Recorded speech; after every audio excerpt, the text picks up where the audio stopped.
If you're a maintenance supervisor for a commercial property, you've had to deal with everything from leaky faucets to flickering light bulbs. But nothing's worse than that ancient boiler that's lived in the building since the day it was built, 50 years ago. It's enough to make anyone lose their cool. That's where Grainger comes in. With industrial-grade products and dependable fast delivery, Grainger can help with any challenge, from worn-out components to everyday necessities. Call, click Grainger.com, or just stop by. Grainger, for the ones who get it done.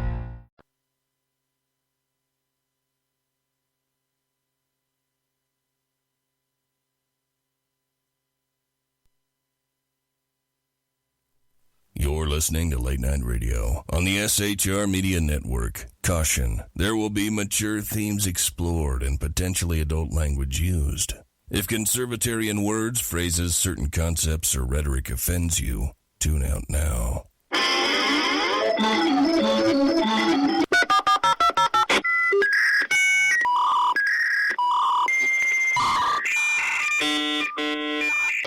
Uh-oh, guess what day it is? Guess what day it is? Huh? Anybody? Julie, hey, guess what day it is? Oh, come on, I know you can hear me. Mike.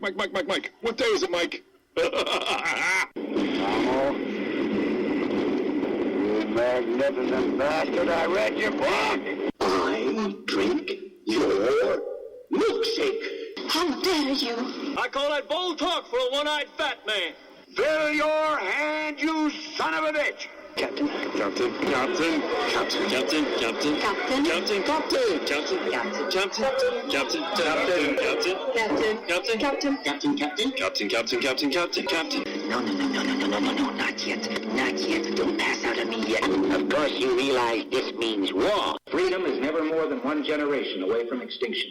We didn't pass it on to our children in the bloodstream. The only way they can inherit the freedom we have known is if we fight for it, protect it, defend it, and then hand it to them with the well-taught lessons of how they in their lifetime must do the same. And if you and I don't do this, then you and I may well spend our sunset years telling our children and our children's children what it once was like in America when men were free.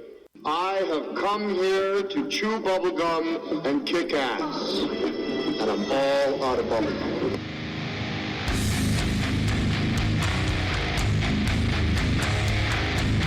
What a great show. What a great way to end the week.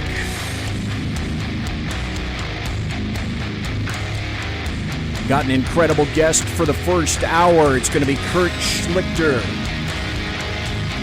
In the second hour, I'm going to tell you about a story. How the left and the Demorats, and now the Republicans, want to make sure that they ruin law enforcement. Ladies and gentlemen, boys and girls, children of all ages, welcome to BZ's Berserk, Bobcat, Saloon radio show, where I am broadcasting behind enemy lines in occupied California, always spelled with a K, a mere 2 miles east of the locus of evil on the entire left coast, the Bill Mill, the belly of the beast, the Capitol building at downtown Sacramento at 10th and L Streets, where late at night you can hear the depth of common sense and its concomitant wail as it wafts from that petrifying edifice, and late at night, when I exit the plush, resplendent, sumptuous, palatial, and effulgently bulbous SHR Media studios, I'll be smelling the odoriferous stench of sulfur, brimstone, and evil emanating from that mentally destitute column structure aforementioned. What you're about to hear for the next 2 hours consists of my opinion and no one else's. It's 2020. The fear porn is rampant. And I have to tell you, I am done with compromise and bipartisanship. This is the new age of modern political warfare, folks, and make no mistake, this is a war, and we are at war. The leftist Demorats and the American media maggots, they all want you dead. And we know what the ulterior motive is. They want you jobless. They want you bankrupt. They want you bereft of a future. And they want you quivering in the fetal position under your desks, waiting for your little local leftist governors and mayors to bestow a modicum of freedom in dribs and drabs when it pleases them to you. Or, here's a great idea. They'll sell it back to you. if they deign to do it.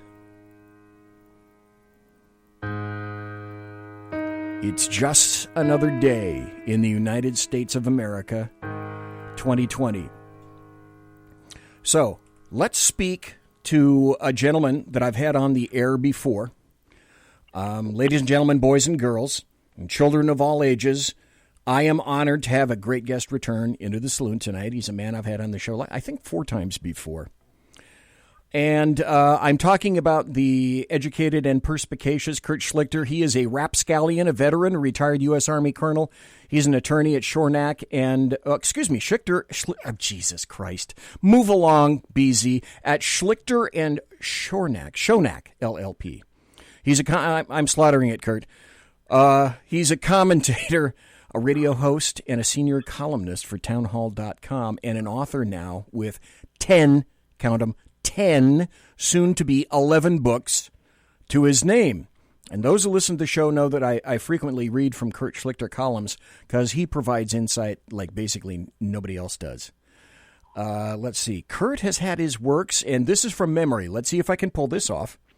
He's had his work published in, obviously, townhall.com, the LA Times, New York Post, LA Daily Journal, the San Francisco Examiner, Business Insider, and I believe the Loyola Law Review, just to name a paltry few. He has appeared on Fox News, Fox Business, Jesse Waters, Headline News, CNN, and that terrible radio shock jock, Hugh Hewitt, and I'm sure I've left a ton out. Kurt has also performed stand-up comedy, and I apologize every time. I didn't start reading you, KURT SCHLICHTER, until late 2017, but once I was there, dude, you had me. You were also an infantry cavalry officer in the U.S. Army and the California Army National Guard.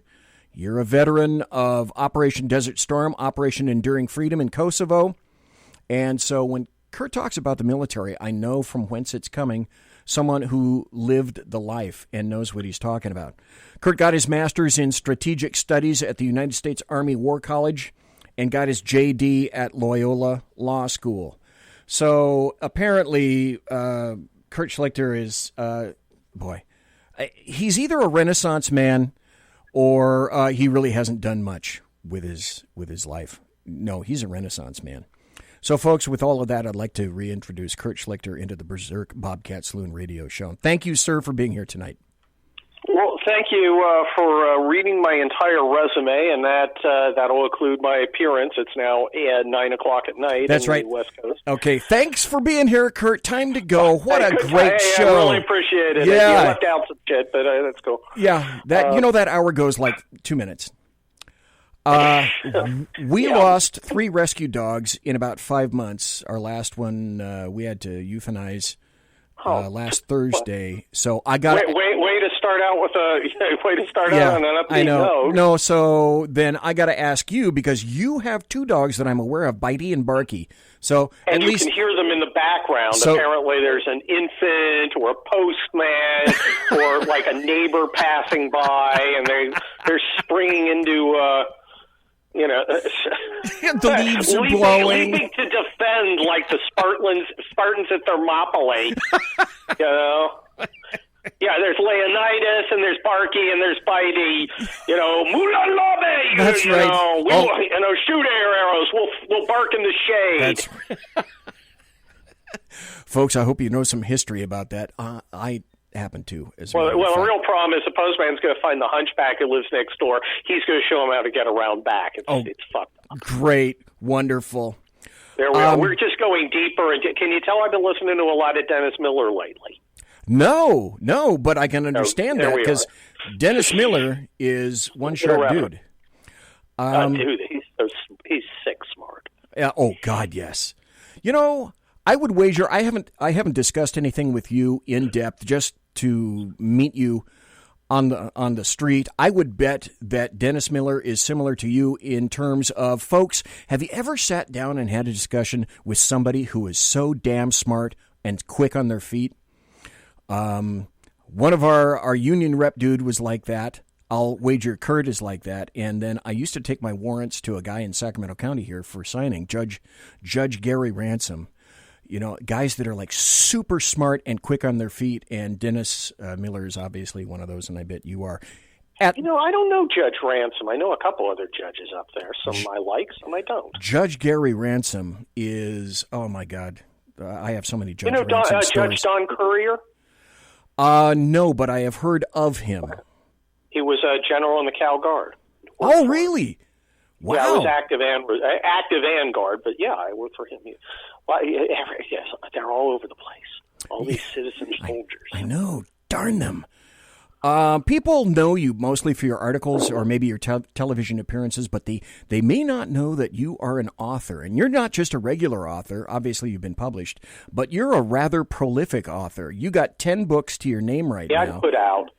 And let's see, and 4 fiction books that are simultaneously resonant and prescient. The first one in your fiction series, and we're going to talk here tonight about the 4th one, but the first one was People's Republic, and let's see, that came out in September of 2019. Second book...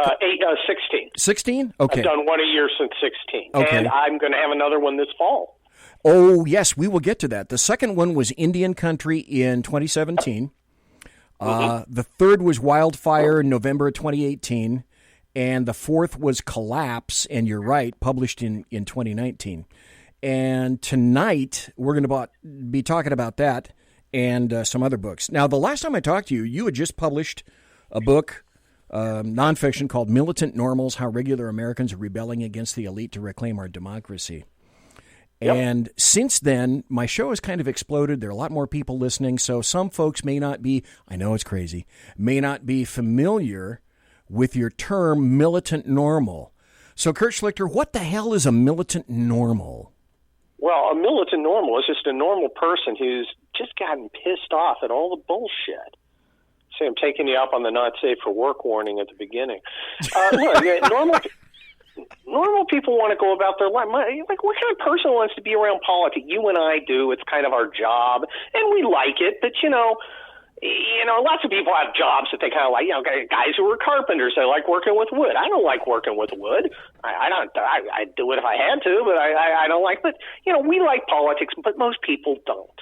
Most people want to just, I want to go to a little league with my kid. I want to go to church. I want to have some beer. I want to barbecue. I don't want to deal with politics. And they try and stay out of it. But there are these cycles in American history when politics finds them. And of course, we're living through one of these moments where you have a bunch of social justice assholes deciding to work out their fricking socialist daddy issues on the rest of us, and I think people are reacting to it, and I think they're going to get militant. I was just tweeting tonight, as I am wont to do, that I think the backlash is coming. I think people are tired of this shit. I think you're true, too. I've got a ton of pages of questions to ask you, and I will eventually get to that thing. You actually write down questions to ask me? Because I can't remember all this stuff. Listen, when I have somebody on, and I know a little bit about them, I have more questions than I can remember. You prepare for interviews. Yeah, I actually do show prep. I'll host for Hugh Hewitt, and I got to get up at 1 a.m., So I'll get up at 1 a.m., I'll take a quick shower, I'll drive to the studio, which happens to be 45 minutes, and then I'll be like, okay, what are we doing? Yeah, Dwayne, what are we doing? Literally. Yeah. It's not quite that, but I'm fascinated. Here's the thing. It's really weird because I'm just this normal suburban guy that somebody would, A, have me on their radio show, and B, take the time to go, okay, these are the things I want to ask Kurt. That's just bizarre to me. I'm just like, what would possess somebody to go, I'm going to talk to Kurt? I better prepare. Well, the other thing is, I don't want to look stupid. And I've done way too much of that in my life. The other cool thing is that if you go on Hugh Hewitt's show, and folks, if you didn't know, Hugh Hewitt used to be in Southern California, used to be on at 5 p.m. Pacific. Now he's on at 3 a.m. Pacific, which is why Kurt gets about 75 seconds of sleep when he has to go on the Hugh Hewitt show, because it's 1 frickin' a.m. when he gets there. But the cool thing is, at least Hugh has a producer, and you can always ask Dwayne. Well, behind Dwayne is It's fun because I do a lot of different shows. Every producer's completely different. I bet Wayne. Well, I know Wayne is way cool. Well, Dwayne, look, I was a colonel in the Army, and I'm used to having a sergeant major. Dwayne is a sergeant major. Oh, yeah. He's generally and I walk in, and he's got his shit wired. Oh. And it's just like, okay, you need to stand here. Here's your coffee, Kurt. Stand here, do X, Y, and Z. Now, it's no surprise that I was the best company commander in California. I was the best battalion commander out of 33 battalions in California. I was the best one, in large part because I had a great sergeant major, and I listened to him. Oh, yeah. That's like if in law enforcement, the people that actually make that shit run in law enforcement are the sergeants. Absolutely. It's not the police chief. I don't even know that much about law enforcement. From what I do know, I'm like, that's the guy who's going to make shit happen. Exactly. The captain needs to be in his office. The lieutenant's going to be doing X, Y, Z. Yeah. The sergeant's the guy who's going to put the freaking guy in the car at the place with the stuff at the time. Because they don't have any excuse. They got to know everything, or else stuff just doesn't happen. Or it doesn't happen. Yeah. NCOs are the backbone of any organization. You got, I forgot, I'm missing my courtesy here. Welcome to Alaskan in Chat, Sergeant Booker, Leslie Holker, Mississippi, 2 viewers, Mike, Jack, and a whole bunch of other people, left nameless, which I will name later, for $75 and an 8x10 glossy to be served later. We're here to talk to KURT SCHLICHTER about his 4th book. And your first was People's Republic, Indian Country, and Wildfire. Now you've got a 4th fiction book out, Collapse, in which the People's Republic is breaking up. Everything is falling apart. The people, the infrastructure, every aspect of their blue state civilization. It is clearly socialism at its absolute finest. And then a new enemy walks into the country. And so, KURT SCHLICHTER, tell us about the world of People's Republic that you created before we specifically get into the situation behind Collapse. In People's Republic, what the hell is happening in the nation? Well, in People's Republic comes in about 10 years, the mid-2030s, about 10 years after the country splits in two, into red and blue. You've got basically the coastal America and red America, which is kind of the heartland, have split apart. And it wasn't quite a civil war, though there was some conflict, which is being covered in the newest one that I'm writing now. But they split apart, and then they kind of seal themselves off from each other. And the story is there's a operative, Kelly Turnbull, who goes into the People's Republic in each of these books on various missions and sees basically America turned into what we're seeing America turning into right now. Yeah. And, of course, Red America is very, very different and very, very militant about its freedom. And it's quite a contrast. I love action-adventure books. I love a book you can read on an airplane. Every once in a while, I like humor. And I wanted to mix that with my warning about what would happen. Sadly, my novels are moving to the nonfiction section. I want to go over a quote that you wrote in your last book, Collapse. I'll get to that in a second. By the way, folks, if you don't already know, KURT SCHLICHTER is a good buddy of another guy that I know that I've had on the show before, Matt Betley. And Matthew Betley is a Marine, and he has written some kick-ass books. And KURT and Matthew are in the same category. Just if you open these books, and folks, you can go get KURT's books just about anywhere. People's Republic, Indian Country, Wildfire, and then his newest one is Collapse. And when we go over that in just a couple of minutes, we'll also get into his brand new forthcoming book, which we'll talk about in just a minute.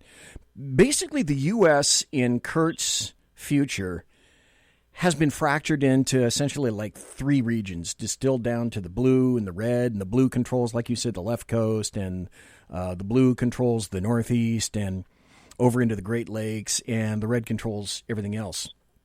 Now, in Collapse, I'm not going to really Bigfoot anybody with spoilers about the book, but KURT SCHLICHTER, am I fairly accurate to say that things kind of come down to one round from a .357 Magnum and a little 200-foot nosedive. Is yeah, there is that, and it's by a lot of it takes place on the San Francisco Peninsula, just by coincidence where I grew up.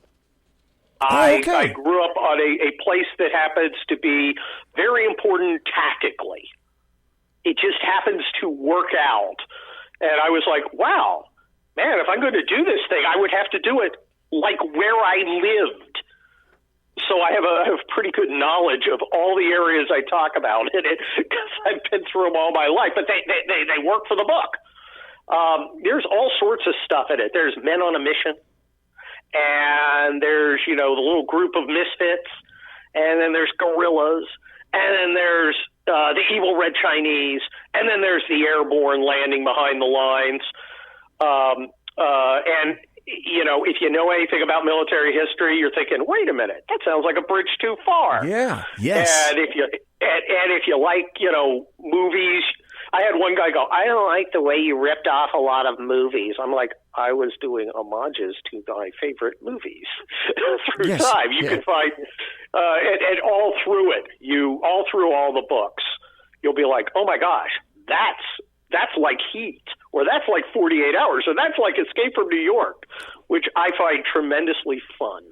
In one of the books, what I thought, and I wish I could remember exactly which book, you may, there was a scene where Kelly Turnbull is getting a ride on a bus, and the bus breaks down, and the leftists cork off. And that was one of the funniest / saddest / most insightful scenes that I've read in a long damn time. I laughed, I cried, I really did. Folks, the Kelly Turnbull books, you can get them. There are 4 now, and that's one of the reasons that Kurt is here today.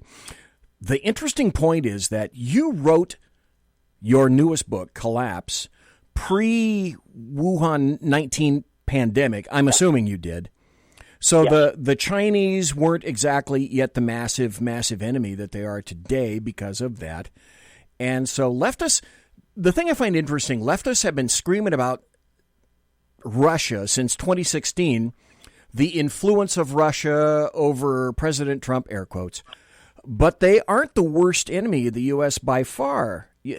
What made you, because you didn't know that any of this stuff was going to happen unless you're entirely prescient, what made you choose China to be the bad actors here and not Russia?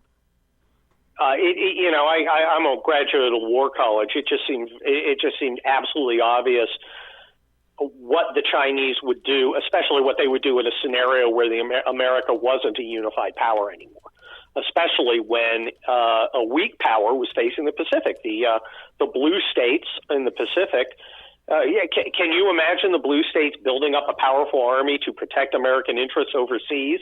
No, they're going to build a security system to oppress Americans at home, leaving a vacuum that the Red Chinese would be eager to fill, which is why Collapse. No, it's not. I'm not even sure. It's Collapse begins in Hawaii. Yeah, you went. Chinese in? Yeah, you went all over the place in this. And folks, if you're watching on video on either YouTube or over at Facebook, here's Kurt's book. This is what it looks like. If you go into a bookstore, although you probably won't because I don't think there are too many bookstores open, but if you go into Barnes & Noble or Amazon or anything like that, the book looks like this. Very colorful color. It says Collapse, Kurt Schlichter. You cannot miss it.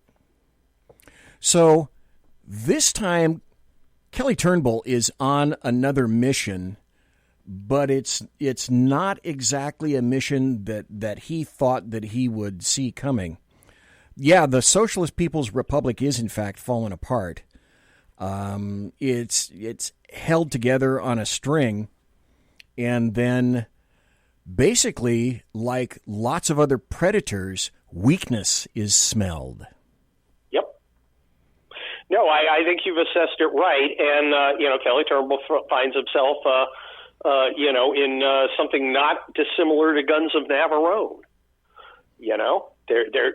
Something happens, suddenly there's a mission, and he's got to do it with his, a team of, kind of misfits, and they have to cross through much of the People's Republic as the People's Republic is falling apart. And they have adventures.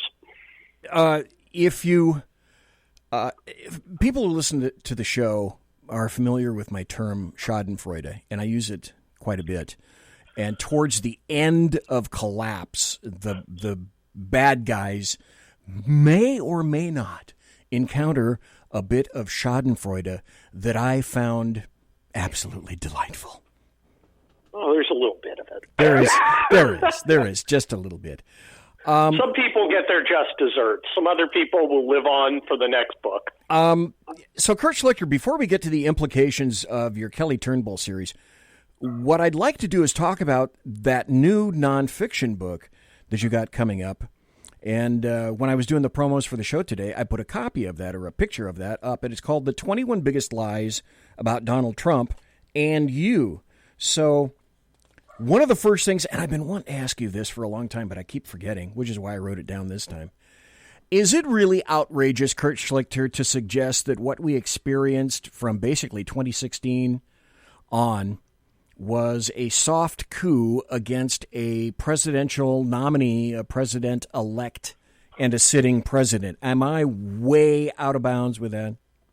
I think that's a fair assessment. What it is, and I wrote about it in Town Hall within the last week or so, it was a revolt by the establishment against the masses. Because the masses in 2016 registered their displeasure with the failure of the establishment. I mean, you have 20, 30 years of complete disaster. You had, Iraq, Afghanistan, which they still haven't won. You had the Wall Street collapse. You had Obamacare. You had outsourcing and a massive move of American jobs overseas, and the impoverishment and opioid addiction of masses of Americans, particularly middle Americans. I mean, look, you go back and you look at other generations and they're elite, and you look at the kind of elite exemplified by a Franklin Delano Roosevelt, and say what you want. And he's not my favorite guy, but we got out of the Depression and we won World War II, right? That generation did that. That's a pretty big achievement. Even if you look at the 60s, okay? We had the Civil Rights Revolution and got rid of legal racism, and we put a man on the moon. Those are pretty big achievements, right? What's the achievement for our generation of elites today? Grindr? I mean, really? No, seriously. What's the? No, you're right. You're right. Taken in context, yes. What have they done right? What have they done that's like, oh my God, the world is so much better because you did this? Well, swipe left? I mean, maybe I'm confusing it with Tinder. Neither of which are relevant to my lifestyle, but I think you get the point. I sure as hell do. You can't look. I mean, we have the shittiest elite. Our best and brightest are a freaking punchline. The best and brightest, they're not even best and brightest in the country. These guys aren't even best and brightest on the block. I mean, their track record is one of complete failure. Yet, and this is what's amazing, if you went to the guys who won World War II and brought us out of the Depression and turned America into a powerhouse, I mean, they say it's the greatest generation. Let's give that to them. This elite, and you ask, what do you guys think of yourselves? They go, yeah, we're okay, but we got a lot of work to do, and there's a lot of stuff we've got to do. And they'd be humble, and they would be focused, they'd be patriotic. You look at the ones today. Do you see any humility from these idiots? Oh, Christ, no. It's like the y-axis is all inverted. The worse they are, the higher the opinion of themselves. Look, I mean, if there was any elite that cried out for some humility, it's this one. They've got so much to be humble about. It's the generation of T-ball and esteem, and absolutely zero, and I mean zero, examination or or introspection, self-examination or introspection. They have no damn idea what that's about. Well, yeah, and because they're so utterly incompetent, they built nothing. They are absolutely ill-equipped to deal with a generation of children who themselves will never accomplish nothing because they suck and want to tear down stuff. I mean, look, it was the World War II generation that met the hippies, right? The hippies, the counterculture, wanted to tear everything down, and in 1972, the silent majority said, hell no, and kicked their asses. This generation, though, is a loser generation and I'm not sure they have the capacity to battle and defeat this attack by an even shittier generation that's coming up the pike. There are so many questions and so many places I could go on that right now. I used to ask any of the people that would talk to me, any leftists, okay, tell me the last time that leftists expanded your freedoms, your rights, or your liberties. Go ahead and tell me. And the only thing that I ever got back was Obamacare. And I said, oh, you mean a tax. That's an accomplishment, isn't it? Wow, that's great. Mandate a purchase of something by the federal government. Other than that, they could tell me absolutely nothing. Well, keep in mind, the current generation, first of all, the establishment is supposed to be protecting rights and civil liberties. The coming generation does not believe in free speech. Oh, God, no. Free expression. It actively does. It's against it. I was reading an article in the freaking Atlantic today, and it was if you can believe it, about the peril to the republic posed by Nazi bronies. You know what bronies are, right? Yeah. They're the ones who like that. And there's apparently a Nazi subculture, and this is the subject of a moral panic in a formerly serious magazine called The Atlantic. And I'm reading it for the same reason I would watch demolition derbies. And it's hilarious. They're having a moral panic because there's a guy who has rainbow unicorns with swastikas, and this is freaking out the guys who just like the rainbow unicorns, but not with swastikas, because that's what grown men do today. And at one point, the woman writing it says, well, people talk about free expression, but free expression is a political act because it doesn't balance the harm and discomfort and danger to the safety of others posed by people speaking freely. Now, I don't understand why someone would wish to spend valuable time discussing his fetish for swastika-adorned cartoon horses with horns. That's not something I would do, and that's something I would think less of a person doing. However, one certainly would have a right under the normal conception of free expression that we've lived with for 250 years to do that, and no one would normally question it. She questioned it. She's like, well, you know, maybe we shouldn't allow these guys. And I'm thinking, who's the guy who's going to sign up? Now, among others, I had many thoughts, but one of them was, well, if you're going to ban Nazi bronies, who's the guy who signs up to make his life work suppressing the ravings of some socially retarded virgin who gets off on his magical steeds, from the SS? I mean, what the hell?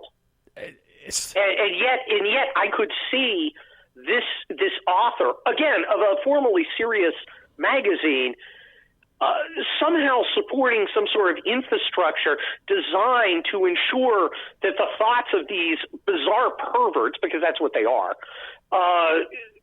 don't infect the fantasy life of a bunch of bizarre perverts whose bizarre perversion doesn't tend towards fascism, per se. It's the stupidest thing I can't conceive of. No, it's so outrageous to think that people think that this is a thing, much less something of concern. I found, as you were talking, the article, so I'm looking at it right now. Folks, I'm going to give you a little overview of what Kurt was talking about. Tonight we have the pleasure of speaking to Kurt Schlichter. He's going to be on for the rest of the hour. We're talking about his book, Collapse, and we're also talking about his upcoming book, which, by the way, damn it, Kurt Schlichter, I have purchased already, pre-ordered the hardback version, because the hardback version is something that leftists can't take back, or they can't remove any digital content at a moment's notice. Look at Netflix and Gone with the Wind. I found the article you're talking about. It's from The Atlantic. It says, this is a headline, folks. This is of massive concern to you, and if it isn't, it should be. My Little Pony fans are ready to admit they have a Nazi problem. My Little Pony fans. Look, if they're if the social justice Gestapo, because frankly, the social justice warriors have a lot in relation to the Nazi brony clique in their love of totalitarianism. If they are going to delve that deeply into this creepy loser subculture, they're going to delve into yours, into your church, into your home, into your school, every aspect of your life. If there's no space in society for a bunch of dinguses like the Nazi bronies, there sure as hell isn't space for you. You mentioned the subculture, and that's the funny subheading. The chick you're thinking about is Caitlin Tiffany, and she writes for her subheading, even a... God, that's the most SJW name I can... Oh, yeah. Hi, I'm Caitlin Tiffany. Of course you are. It's like two strippers met, and there you are. And here's my cisgender. My pronouns are... my pronouns are... Even a niche subculture built around magical cartoon horses is reckoning with racism. Oh, my God. Wait a minute. Did you say reckoning with racism? My Little Pony, she's writing this. This is what Kurt's talking about. My Little Pony fans have had a Nazi problem for a long time. That sounds Well, thank God you're blowing the lid off of Derbroni kerfufflehausen. This is what passes for seriosity is nation. Okay, let me ask. Look, there's got to, America needs people to go, pardon the expression, no, you're a fucking idiot. You got to start laughing at these people. Yeah, like if I was an editor at The Atlantic and she came up and said, I would like to write 3,000 words on the crisis in bronydom of, the 0.1% of bronies who, channel Mein Kampf. I'd like to write that. And the editor should look at it and go, no, that's fucking retarded. What's wrong with you? Are you stupid? Get the fuck back to your desk and write a freaking article on something that matters. Yeah, because that sure as hell doesn't. Let me ask you this. But it's emblematic of how thoroughly they want to police all of society to ensure that everybody is on the same page as them. And I'm not, and of course, what are these social justice idiots that go, well, you're supporting Nazi brownies. No, I'm saying that, however, in a place with free expression, even Nazi bronies can go around and, I guess, goose step around the stable if they want. Yeah. Free speech doesn't matter when it's people you agree with. It's when it's fucking idiots, then then it matters. Free speech, the First Amendment is for challenging speech. It isn't for pablum speech. It's for challenging speech. Exactly. And what they'll say is, well, it's not government. You can't equate cancellation and deplatforming with government oppression. Well, that's super easy for you to say because you leftists control all the institutions. So what you say is, well, the government can't do it. We can do it, though. You're not allowed to use your power because our power is political. We have the House, we have the presidency, we have the Senate, we have the, at least in theory, the government agencies. We're not allowed to do anything with that, but they're free to exercise their power to stamp out free expression, using the Twitters or canceling people from their jobs or whatever. And I call bullshit on that. My article today in Town Hall was no conservative principle that makes you less free is a good principle. In other words, if you find a principle that you're supposed to be bound to and you end up as a serf if you abide by it, get a new fucking principle. It's funny, I happen to have that article right here. And you wrote today at townhall.com, conservative principles never require you to submit to tyranny. There's a basic rule that far too many conservatives ignore. If some alleged conservative principle makes you feel or makes you less free, then it's not a good conservative principle, and you should toss it in the trash. Yes. Yeah, they keep saying, well, you can't, Twitter has a right to do business with whoever it wants. Well, in the meantime, they grind you into paste. I refuse to be part.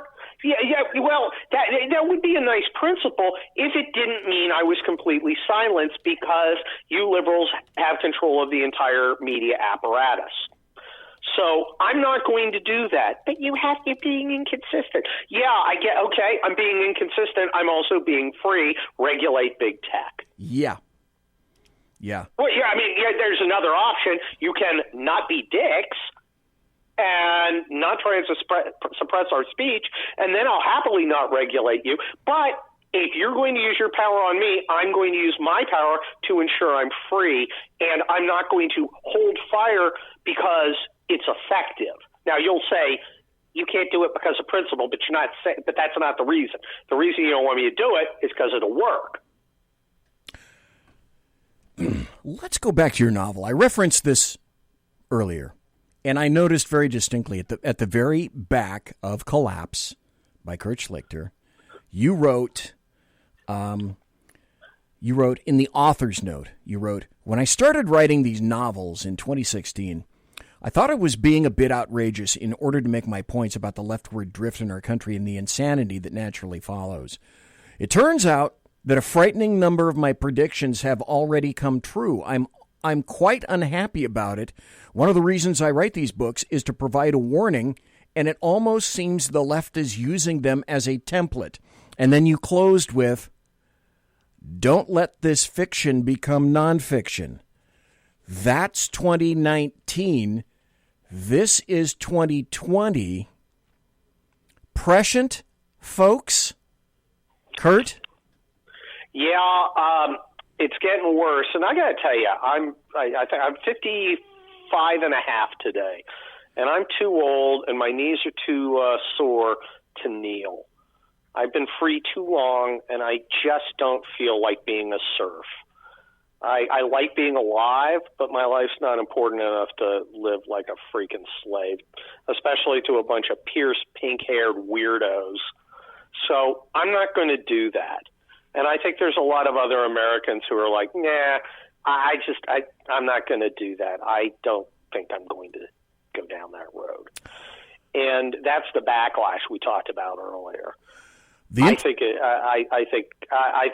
there's going to be, I think it needs to take place in the voting booths and in the courtrooms, and I think we're going to see it in both places. I fear something much worse than that. Now, the interesting point about your book is you wrote it before the Chinese Wuhan 19. You wrote it before the destruction of our economy. You wrote it before the quarantine. We quarantined healthy Americans, and then we went out of our way to introduce the most malicious of viruses into the nursing homes of the weakest Americans by Demorats. I think that was purposeful. It came out before the tyranny of these small-minded little leftist governors and mayors who told us, you can't do that, but they went out and did that same shit themselves. Before our rights were crushed, when the science proved the opposite of what we were told, and the WHO said the Swedish model was preferential, and then American exploded, and the leftists. Let me postulate this. People want to quantify all the crap that's happening right now about BLM. And I'm suggesting to everybody, it's much wider and deeper than just BLM. Did you, KURT Schlichter, did you happen to hear that guy from BLM from New York on Martha McCallum last night?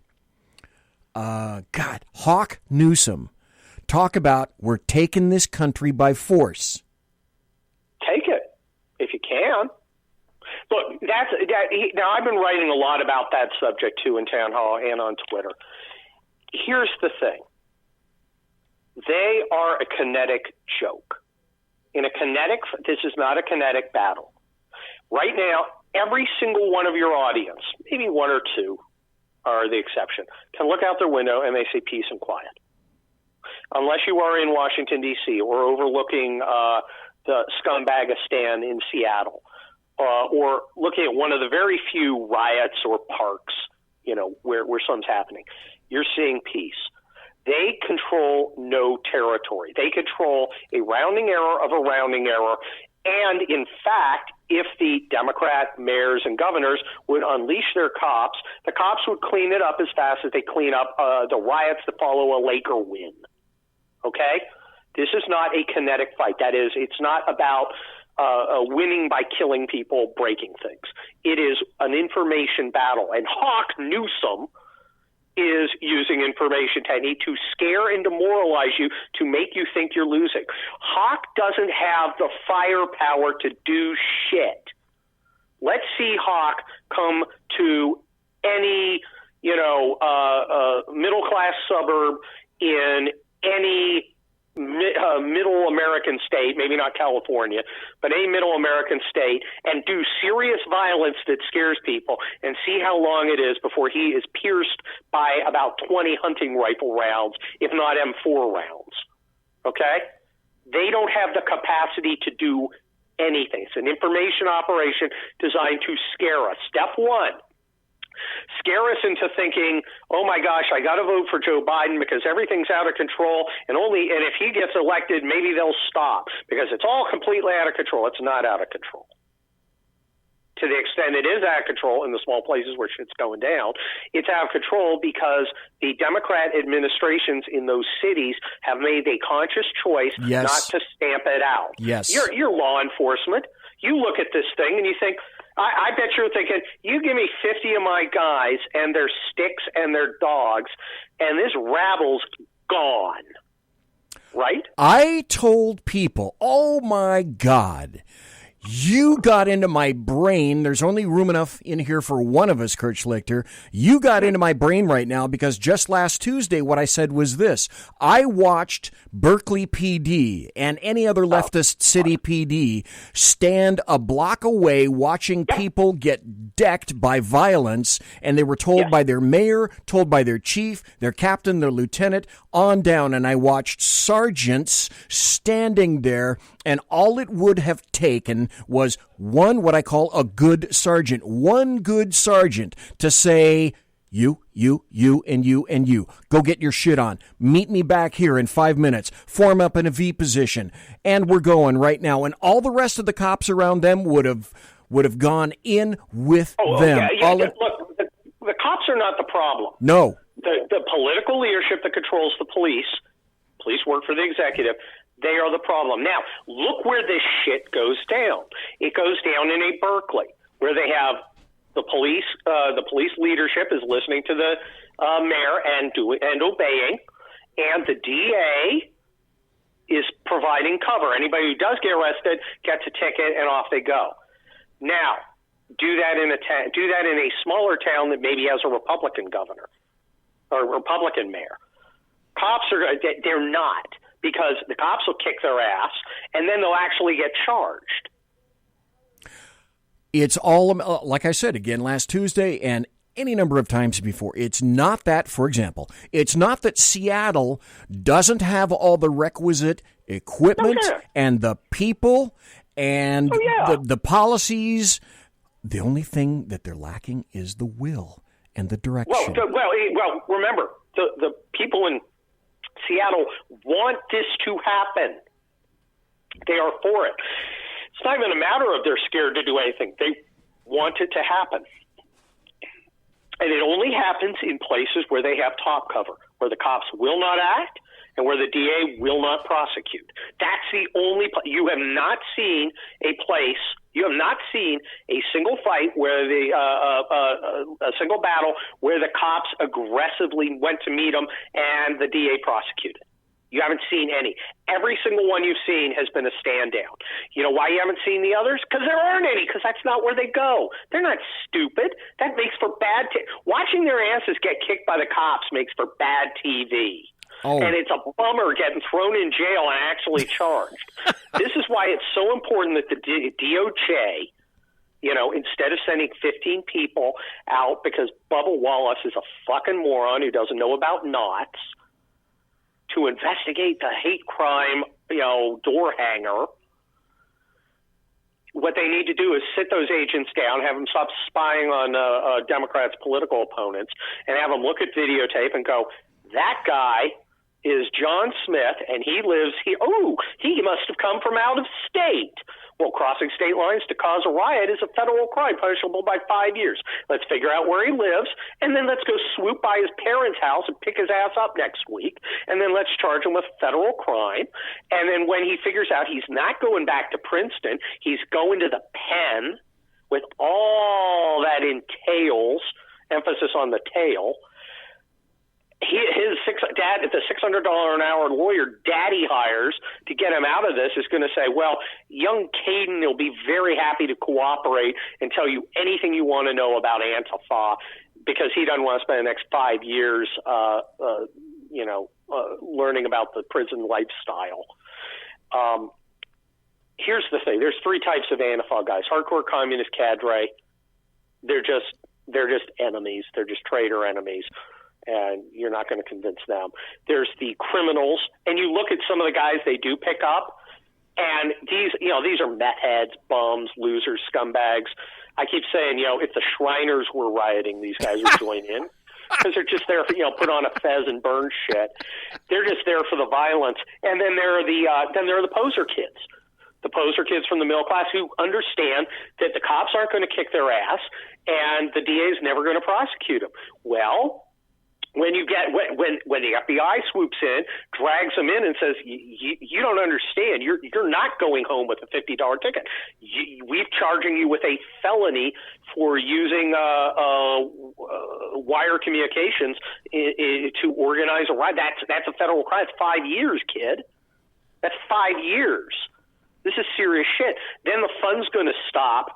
And Antifa is going to dry up. Now, if Barr can get Christopher Wray off his fucking ass and doing something, that would be something to do. Although I'm still trying to get my head around how they could spare 15 freaking special agents to go investigate what every one of us knew. We're like, somebody hung a noose in there, and we're all like, nah, it's bullshit. I don't know how it's bullshit specifically or why. Everybody said it. It's going to be bullshit because it's always bullshit. A 5-year-old could look at something like that and go, yeah, that's not a noose. I didn't even have to see it. Seeing the door handle, which it wasn't even a noose because nooses actually move. But who cares? That's being technical. It's about the system. It's about the systemic racism. And there's feelings. No, it's about these guys are fucking idiots. I knew as soon as I heard it, I was like, it's going to be bullshit. I haven't seen a picture of it. It's going to be bullshit. Mark my words. totally going to be bullshit. Well, there's another situation that occurred recently. Some guy was running around in an Oakland park, and then some folks in Oakland said, oh, there are nooses hanging from a tree. Oh, yeah. We have to start an investigation. And it turns out it was a black guy who likes exercising, who hung and you look exercise at it, equipment in a handles. tree. Yeah, no, but you look at it in their handles, and you're like, okay, this is like even stupider than this NASCAR thing. And then the mayor's like, well, it doesn't really matter if they are nooses or not. It's all about the feels. And it see, that's the thing.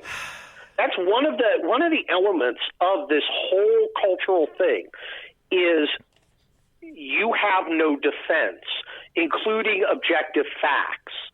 The fact that it is not a noose doesn't matter because the point is you're guilty, and we'll work back from there. There's this wonderful video of a black cop and this stupid white girl.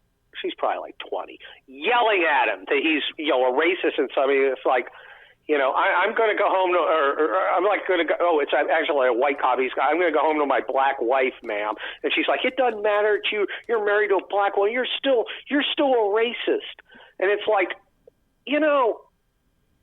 that whole some of my best friends are thing. Yeah, I could see how sometimes that could be kind of baloney. But if it's like true, that seems to me the best possible evidence that you're not racist. Except it doesn't matter if you're not racist because whether you are or aren't isn't the point. The point is they want power over you. You have no defense because the facts don't matter. Yes. And we've got to say, no, I'm not going to do that. The facts don't matter. It sounds, what's my line? What's my line anyway? It sounds exactly like that. Exactly. I think we got enough time to do one more article. One more thing that I'd like to talk to you about. Folks, we've been talking to KURT SCHLICHTER. He has 4 books out in the Kelly Turnbull Dystopian American series. Let's see. People's Republic, Indian Country, Wildfire, and the first we were talking about earlier was Collapse. You can get them all at Amazon.com. He's also got another book coming out as well, a nonfiction book. You can go and pre-order that like I did right now, the hardback version, because they can't take that away from me. I was just looking at the Washington Post. Here's another article. And I wonder why this came. I can't figure this one out, KURT SCHLICHTER. Washington Post. Headline, it's time to rethink the presidential debates, meaning, you know what? You and I already knew, presidential debates don't really mean much. Yeah, let's keep the Alzheimer's-ridden Joe Biden out of there, so let's just change There is 0% chance everything. that Joe Biden will debate the president. And here is the excuse. I'm not going to normalize this white supremacist by being on a debate stage with him. That is exactly what will happen, and the media will play along, and I hope the president is able to articulate the counterpunch. I'm unsure right now how effective the president's communicating in this environment.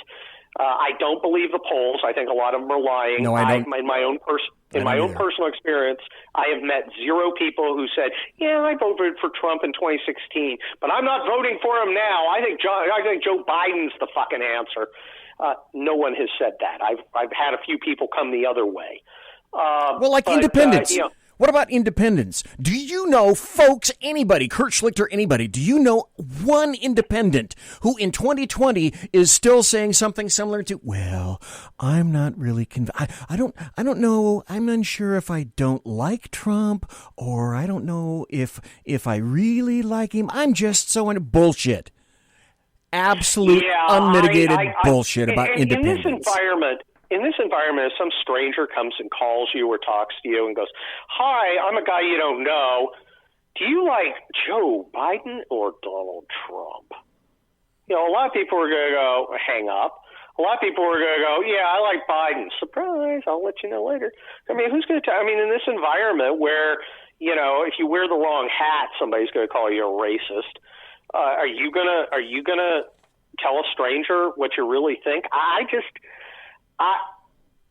I think it's going to be a real fight. I've talked to people who are very, very senior in the administration who are very optimistic. I think I see a lot of people who are optimistic. I see people who are cautious too. Yes. I think we've got to fight and act like we're as far behind as we say we are. I don't know if we are, but look, I'm for fighting the strongest, most powerful enemy possible. And then when they turn out to be a bunch of farmers with pitchforks instead of the Iraqi Republican Guard, like we did in Desert Storm, so much the better. But I would like to see the president communicate his law and order message better. I would like to see the Department of Justice communicate that they're arresting these assholes more effectively. I think the president can do that, and I think I think that's what we need to do, or he needs to do, and I hope he does, and we all got to help him. I think we can definitely do that. Folks, don't watch the polls. Don't listen to the polls, because the polls are going to do one thing. One or both of these things, especially the closer to November it gets. They're going to tell you, you can just go ahead and stay home because Trump is so far ahead. Or they're going to tell you, you can go ahead and stay home because Biden has it so far in the bag. But the bottom line, the link between both of those things is you need to stay home. Bullshit. Don't stay home. Vote, vote, vote in November, period. Exactly. KURT SCHLICHTER, thank you ever so kindly for being here tonight. You write a column twice a week, 3 times a week now at townhall.com, because you recently expanded that. And do you have any hosts gigs coming up on radio? Well, I may, none nailed down, but I may be doing some Hugh Hewitt subbing soon. So okay. We'll see about that. All righty. Excellent. Anytime you got a new book. Twitter space or Parler. Yeah. Now, I'm on there too, at KURT SCHLICHTER for both of them. Follow me both places. Well, sir, ladies and gentlemen, boys and girls, children of all ages, we have definitely had the distinct honor of speaking to KURT SCHLICHTER, a man of multiple and continuing talents. Anytime you got another book, I'd love to call you and have you back on. I just love to let you go. I love to you are an easy interview. I had tons of questions. I haven't learned my lesson yet. I just open the mic and there you go. God, I love you. What a great guy. KURT SCHLICHTER, at KURT SCHLICHTER. He's on Twitter like crazy and also on Parler. Thank you, sir, for being here tonight. Thanks for having me. Great interview, as per normal. Really appreciate it. That was KURT SCHLICHTER, folks. And we're going to take a break here, and we're going to be right back.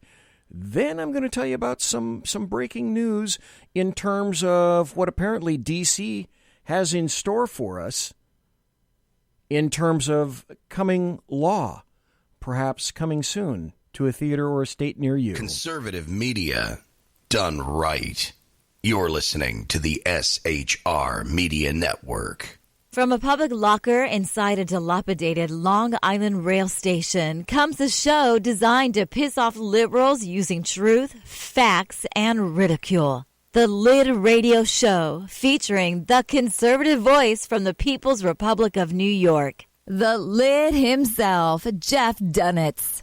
Tune in every Wednesday at 2 p.m. Eastern, 11 a.m. Pacific on the SHR Media Network. Go to shrmedia.com. At Lid Radio, we fight for the truth, justice, and a good kosher T-bone. If you don't listen, Hillary Clinton might sneak into your bedroom in her housecoat late at night and blame you for her election loss. It's the Lid Radio Show with Jeff Dunetz. For 50 years, I've seen the American people blinded by corrupt politicians, a lapdog media, and deceptive Islam. The one thing the elites fear is one man with a cane. I'm Dave Milner. Join me through Spreaker, iTunes, and SoundCloud, through SHR Media and the Western Free Radio Network, for half a century of experienced perspective on political and social issues, weekly on The Unpleasant Blind Guy. And catch me on Jeff Mitchell's EDL Radio on blogtalkradio.com. There's no surrender, ever. Because truth is not always pleasant. This is Shannon Wright of The Right Way with Shannon and Mike in the AM. Mike's not here, so I gotta talk fast. You gotta join us. Fall season. Getting ready to start up with a whole bunch of new stuff. News and food and politics and sports and entertainment and a whole bunch of stuff. But wait, Mike's coming. I gotta go. Remember, Shannon and Mike in the AM on SHR Media, Monday through Thursday, 7 to 9 a.m. Make sure you tune in. Featuring right thinking from a left brain and doing the job the American maggots won't. BZ is fundamentally changing America one diaper at a time. Just when safety pin manufacturers are running out of metal for the diapers of the leftists, where the speech is free, but the drinks are not. The bloviating Zeppelin's Berserk Bobcat Saloon can be heard every Tuesday and Thursday night, commencing at 11 p.m. Eastern and 8 p.m. Pacific, where pushback is a requisite art form in and of itself. Let your ossicles be truly liberated when you listen to the bloviating Zeppelin's Berserk Bobcat Saloon, only on SHR Media Network. No ferrets were harmed in the making of this ad. Join me, Jack Alexander, for the Jack Alexander Experiment podcast, as I take a unique outsider's look at the issues affecting the USA. I fearlessly take on the issues that everyone else is too scared to touch. The Jack Alexander Experiment podcast is available wherever good podcasts can be found, like Spreaker, iHeartRadio, and Google Podcast. The Jack Alexander Experiment, because it's not a matter of left versus right, it's a matter of right versus wrong. It's your business diva here, Melanie Collette. I am inviting you to a front row seat as I discuss some of the most intriguing details of wealth and finance with today's movers and shakers in the world of business. Listen in and discover financial truths on a global, domestic, and household scale. Uncover topics that will impact your wallet today and in the future. Money Talk with Melanie airs Monday through Friday, 5 p.m. East, 2 p.m. West, right here on SHR Media and High Plains Pundit Talk Radio. You can't afford to miss it. Featuring the effervescent contrarian Sackheads Clint, plus the unrestrained bulbosity of BZ, the Sackheads Against Tyranny is a real chat show. Doubling your late-night conservative talk show pleasure with double the hosts, you can listen every Wednesday night at 8 p.m. Pacific, 11 p.m. Eastern. Please note, some contents may have settled during shipping. Member FDIC, batteries not included, warranty voided, Montenegro. Conservative media done right. You're listening to the SHR Media Network. Ladies and gentlemen, boys and girls, children of all ages. What a great interview. That was KURT SCHLICHTER. Going to have him back. He really doesn't have any idea who I am. He really doesn't call me by name. But one of the things he said is he really enjoys doing the show and that he will be back. The thing that convinced him to come on the show was that I had already interviewed Matt Bentley, who has written any number of great suspense and thriller novels. And I said, I'd really like to have you on the show. And Matt Bentley has been on the show before. Boom, that convinced him right there. So KURT SCHLICHTER, what a fabulous guy. It's not like he doesn't have any accomplishments in his life or anything. Hey, a programming note for everyone. I'm going to, unfortunately, I believe, slaughter her name. But this coming Tuesday night, I'm going to, this will be a very, very special show. And I'm going to promote it, and I'll wager that you guys have no idea. Well, no, I know for a fact you guys have no idea what this is going to contain. I'm going to have Kate Krasuski. Oh, God, I'm sorry, Kate. I slaughtered that. But she's the owner of Survive, Thrive, Stay Alive, the page on Facebook. She is one incredible person. I can guarantee you don't know a thing about Kate. We went back and forth for at least an hour, texting back and forth today. Last Tuesday, I said, I'd really like to have you on the show. And she said, great, you bet, I'll come on. And then I always ask people before they come on, I say something similar to, tell me what I can't ask you. I'll ask you a ton of stuff. Here's some of the questions. So we went back and forth. I'm probably going to ask you this and this and this. Then she started telling me your story. All I will say is that it's incredible, and you folks don't have a clue as to what's coming Tuesday night. The life she's lived, if you liked her or respected her or thought well of her, Tuesday night, after listening to her, you're going to have an entirely new level of respect for her. I consider myself to be blessed when I heard some of the things that have occurred in her life. I consider myself fortunate to feature her on the show next Tuesday. I told her, I can't begin. It literally is going to take me a couple of hours to ask all the right questions in an interview like this. And I always do show prep. My stuff doesn't come off. I can't remember all the questions that I want to ask people. But after listening to her and then texting back and forth just for an hour, maybe an hour and a half, what an incredible honor it's going to be to talk to her next Tuesday night. You know her as the creator of the Facebook page Survive, Thrive, Stay Alive, which has to do a lot with survivalists and equipment, mindset, philosophy, that kind of thing. Oh, you don't know a fraction about Kate. And I consider it, like I said, a blessing for her to speak on my show. If she wants the 2 hours, she can have it. It's going to be a roller coaster ride. And from me to you, I suggest don't miss it. I guarantee at the end of the first hour, if she says, okay, that's it, I got to go, you will not believe the story, plural, stories that she has. Oh my God, what an incredible person. Just talking to her today, the respect I have for that woman is incredible. So, programming note, next Tuesday, Kate will be here. If you don't know who she is, you will know much more about her Tuesday night at the conclusion of the first hour. So it's going to be 11 p.m. Eastern. She's on the East Coast. Not going to say where, but there's a 3-hour difference, so she has to stay up late. So 11 p.m. Eastern, 8 p.m. Pacific. Kate's going to be here for the first hour. I'm honored to feature her here. She's going to talk about some things that she's never spoken of before.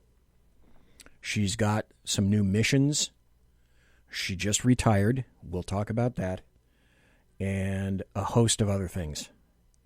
You have no idea what's coming. Absolutely none. It's just, it's staggering and it's incredible.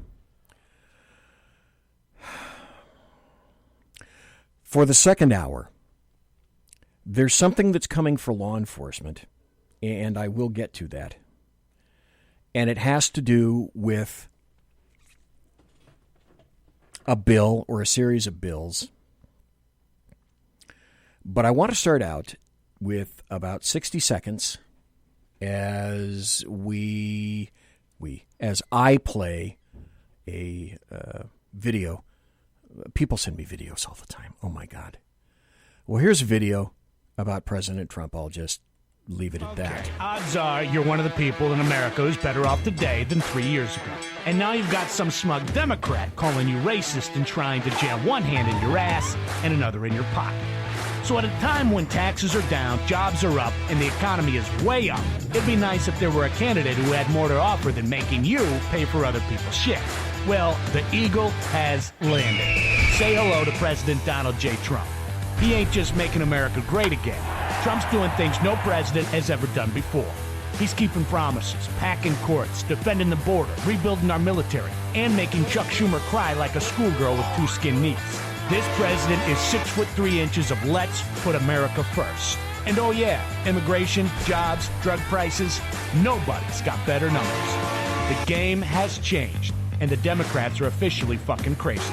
So keep America great. Stand with Trump in 2020.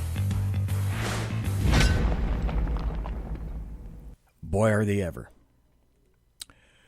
This is something that I want to play for you. And I made reference to it during the first hour with KURT SCHLICHTER.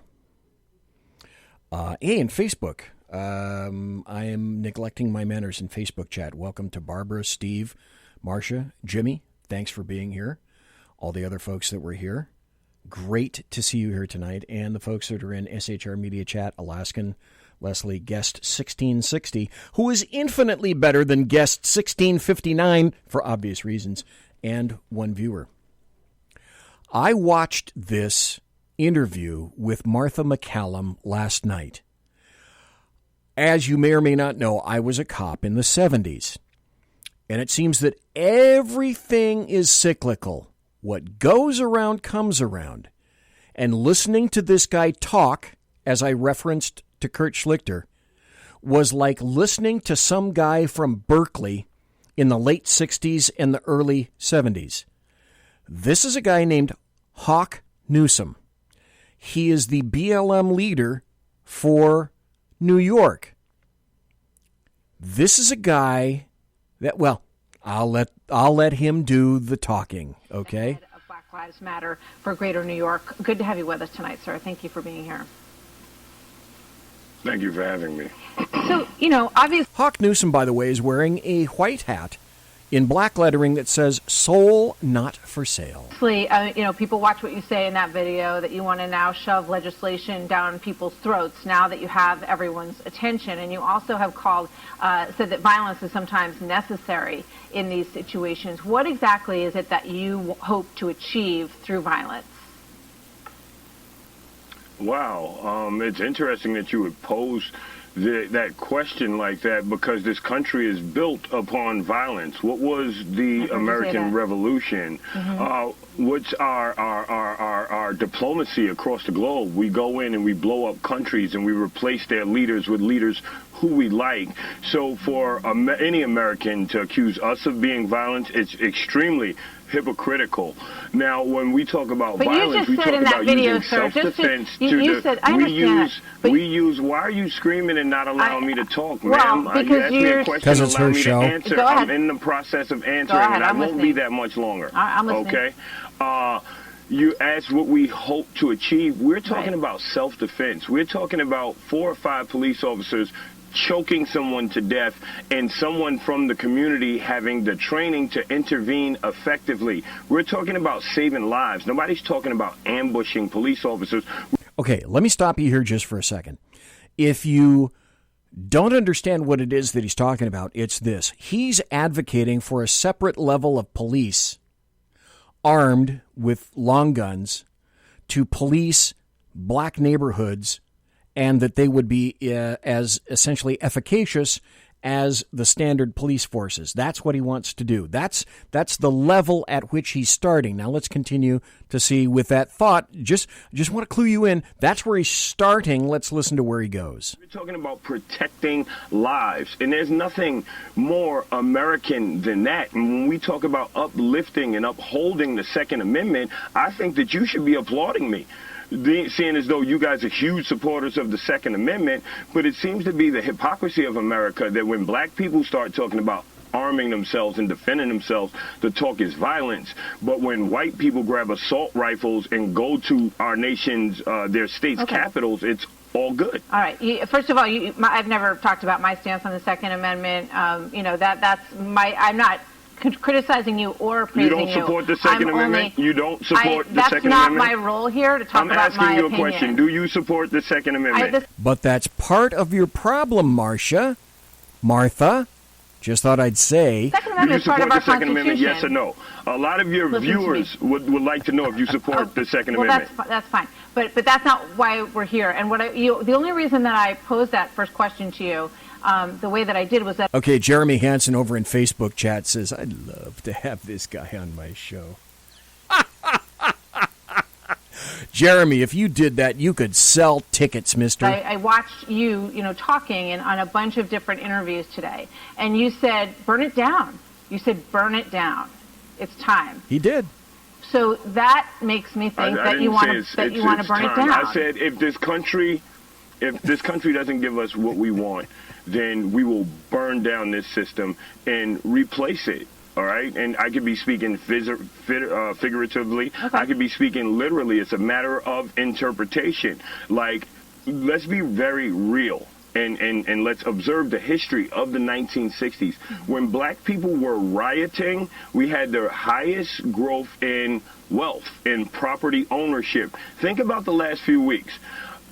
Since we started protesting. No, you had the highest wealth and property ownership before LBJ, before he created the Great Society, and he sold you out, and you bit. There have been 8 cops fired across the country. You remember they were telling us that there was due process. That's why the cop that choked Eric Gardner to death kept his job and received raises for 5 years. Anytime a cop hurt a woman, hurt a child, hurt pregnant people, hurt our elders, there was always a call for due process. You must wait. You must wait. But the moment people start destroying property, now cops can be fired automatically. What is this country rewarding? What behavior is it listening to? Obviously not marching, but when people get aggressive and they escalate their protests, the country listens. Cops get fired. Now you have police officers. You have Republican politicians talking about police reform. I don't condone nor do I condemn rioting, but I'm just telling you what I observed. You're saying that that's what appears to be working and getting results right now, and maybe that is something for everybody to think about. I just want to put up this quote from Martin Luther King, and I've heard you talk about Martin Luther King versus Malcolm X, and you said that he was an anomaly, Martin Luther King. He said, let us be dissatisfied until that day when nobody will shout white power, when nobody will shout black power, but everybody will talk about God's power and human power. Do you agree with that? I love the Lord. And my Lord and Savior, Jesus Christ, is the most famous black radical revolutionary in history. And he was treated just like Dr. King. He was arrested on occasion, and he was also crucified or assassinated. This is what happens to black activists. We are killed by the government. Well, and if you need context, if you read your Bible, it will say that Jesus had feet like burnt brass and hair like wool. I don't know if you noticed, but our hair seems to be more like wool, and we seem to be likened to that color than anyone else. Right. And, it's just the hypocrisy and the white supremacy in America and in the world that would show us portraits of a pasty white Jesus. Jesus was not white. We all know this. Okay. I think Jesus is Jesus to all Christians, and people interpret him in imagery in different ways. Obviously, he was from the Middle East. We all know that. That's obvious. Okay, let's stop. I think I've had enough of this, and I bet you have too. There's an elephant in this room. What do you think it is? Let's go back to some of the things that I wanted to talk to KURT Schlichter about. Let's go back to the Father's Day weekend. Not long ago. Chicago shootings, 78 shot, 11 fatally, including 4 children in violent weekend. What was that? Oh, that's right, black on black crime. Can't talk about that. Then breaking, 12 people shot by gunmen in Minneapolis business district. Mostly blacks. Can't say that. Victims. New York City sees staggering shooting numbers. Top cop warns of storm on the horizon. Well, after they disbanded their plainclothes unit. By the way, if you don't know, NYPD's plainclothes unit, folks not in uniform, they exist to stop crimes before they begin, or to arrest people immediately because they fit in with the rest of the folks, and they actually use proactive law enforcement. What a concept. Here's another story. Mayhem breaks out as blue flu spreads in Atlanta. Wild gun battle break out in the streets. Clearly it was a bunch of gaups doing that, wasn't it? Guilty, overeducated white people armed to the teeth. As good old Hawk said as they appeared up on the steps of various capitals. No, it wasn't that. It wasn't those people. Huh. Let's see. Let me go here because let's check in with the newest stats.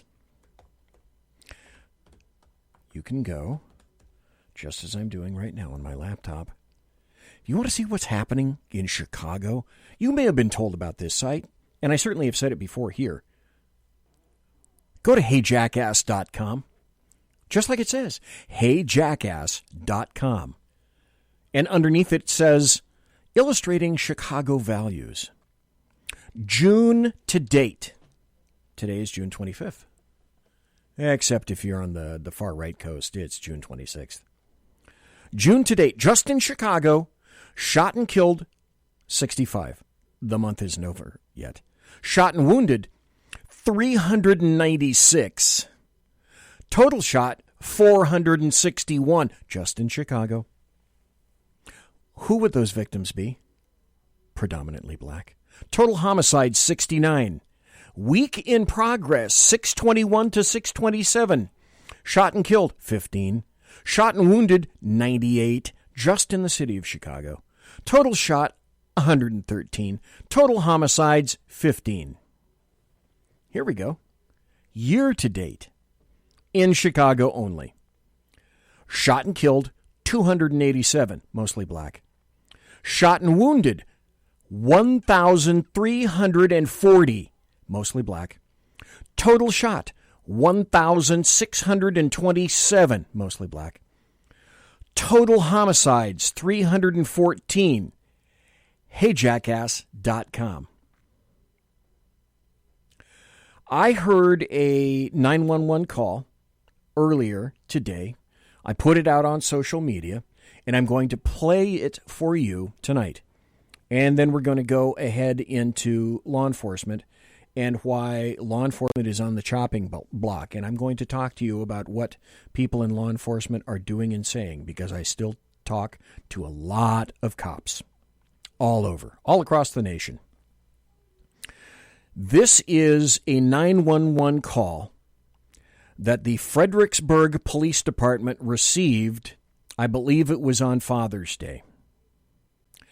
This is a woman who found herself in the middle of a riot. Now, how she got there, I do not know, but this is what she got when she called 911.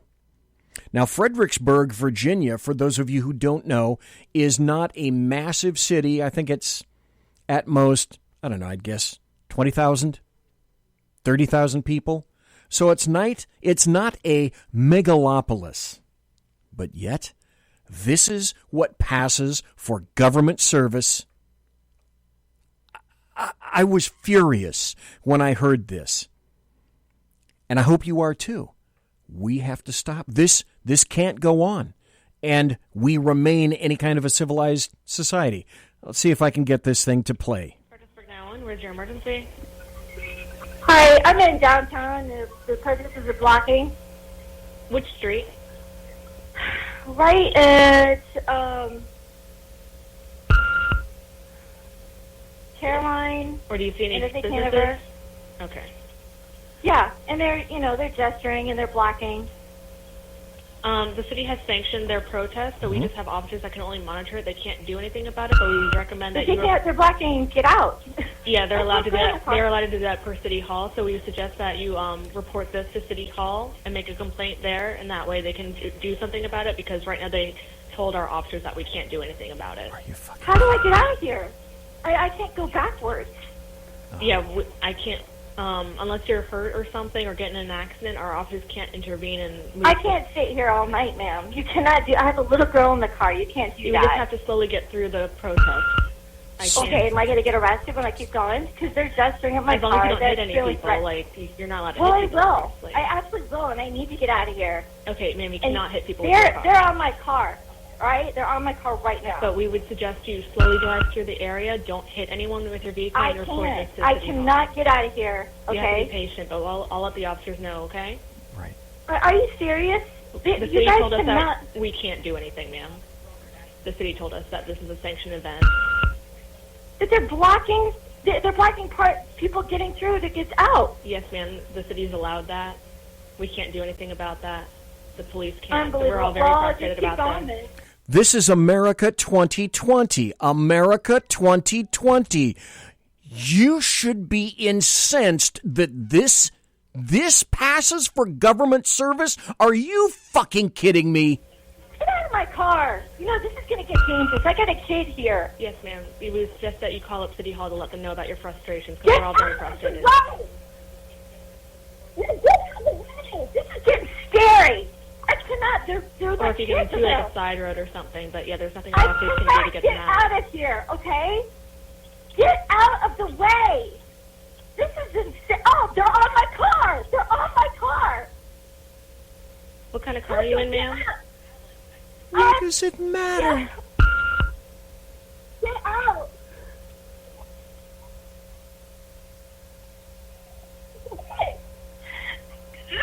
Ma'am, are they actually sitting on or standing Hey, on your car they're on right my now? car right now. What kind of vehicle are you in? I'm in a black Highlander, All right, I'm going to let the officers know about that, okay? Hold on just a moment. and I got a little girl in the car crying. Are you kidding me? Okay, stop. Now the dispatcher, and I understand to a degree it's not her fault, now the dispatcher thinks that whereas before she couldn't notify the police, now she's going to notify police. I will tell you, let me do this so I can simmer down here just for a second. I'm going to do the station break and that's it, basically. Conservative media done right. You're listening to the SHR Media Network. So this passes for government service now? This is what City Hall is relegated for you? This is the service that government gives its taxpayers? The protesters can do everything, you can do nothing? This is the kind of situation that lends itself to people actually getting killed, to people beginning to run each other over. If you are a mother with your child in the automobile, you're supposed to let that happen. Is that correct?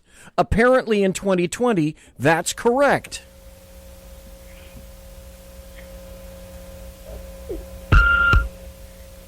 And your name real quick, ma'am, just for our records? This is insane. It is insane. Okay. Sure, thank you.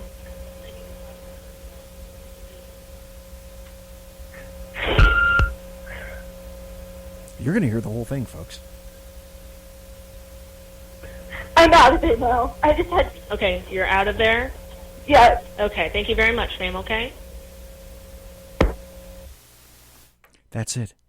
Now, the government has no interest whatsoever in you. You're just a blip on the screen. You don't matter. You are of no concern. That dispatcher, in my opinion, was very dismissive.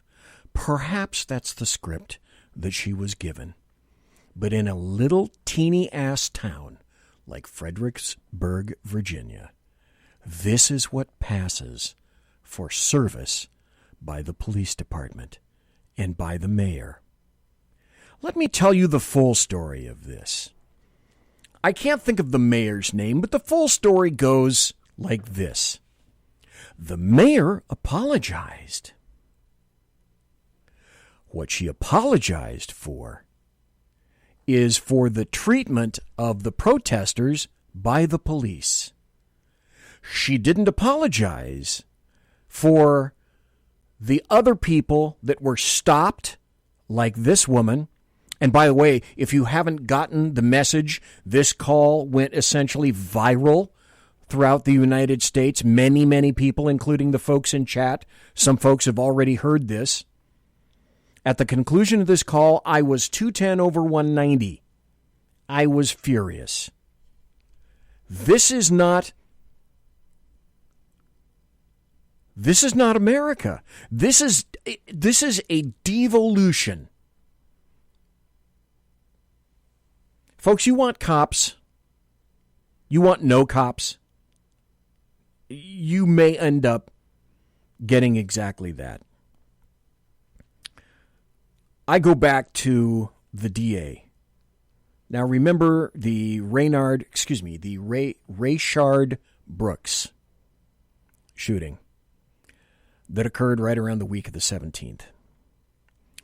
Fulton County District Attorney Paul Howard, he said on that Wednesday, right around the 17th, that the police officer who killed Rayshard Brooks was being charged with felony murder. And that means the exposure for that is the death penalty.